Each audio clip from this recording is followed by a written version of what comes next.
कश्मीर के पहलगाम में हुए भीषण आतंकी हमले में मारे गए 3 बंगाली पर्यटकों के पार्थिव शरीर अब दिल्ली से कोलकाता लाए जा रहे हैं।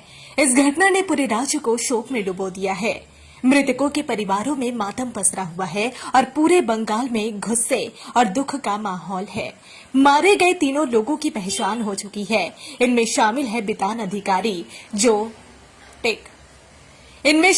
बितान अधिकारी जो कोलकाता के वैष्णव घाटा इलाके के निवासी थे। दूसरे हैं मनीष रंजन मिश्रा जो पुरुलिया के झालदा से थे। तीसरे हैं समीर गुहा जो कि बेहला के शौखेरा बाजार इलाके के रहने वाले थे। तीनों मृतकों के शव को कोलकाता एयरपोर्ट पर लाया जा रहा है, जहां पर राज्य के मंत्री अरूप विश्वास और तृणमूल कांग्रेस के नेता अभिजीत गांगुली पहले ही पहुंच चुके हैं। उन्होंने एयरपोर्ट पर मौजूद रहकर परिजनों को सांत्वना दी और राज्य सरकार की ओर से हर संभव मदद का भरोसा दिया। एयरपोर्ट पर भारी सुरक्षा व्यवस्था के बीच लोगों की भारी भीड़ देखी गई।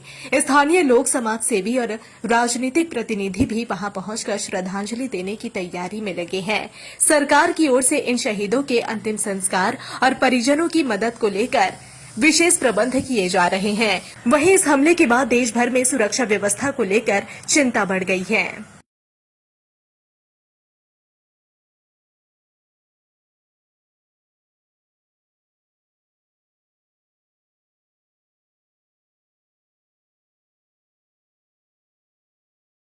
कश्मीर के पहलगाम में हुए भीषण आतंकी हमले में मारे गए 3 बंगाली पर्यटकों के पार्थिव शरीर अब दिल्ली से कोलकाता लाए जा रहे हैं।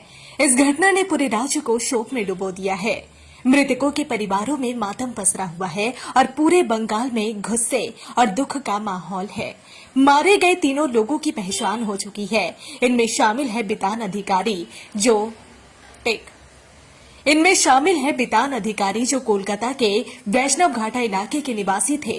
दूसरे हैं मनीष रंजन मिश्रा जो पुरुलिया के झालदा से थे। तीसरे हैं समीर गुहा जो कि बेहला के शौखेरा बाजार इलाके के रहने वाले थे। तीनों मृतकों के शव को कोलकाता एयरपोर्ट पर लाया जा रहा है, जहां पर राज्य के मंत्री अरूप विश्वास और तृणमूल कांग्रेस के नेता अभिजीत गांगुली पहले ही पहुंच चुके हैं। उन्होंने एयरपोर्ट पर मौजूद रहकर परिजनों को सांत्वना दी और राज्य सरकार की ओर से हर संभव मदद का भरोसा दिया। एयरपोर्ट पर भारी सुरक्षा व्यवस्था के बीच लोगों की भारी भीड़ देखी गई।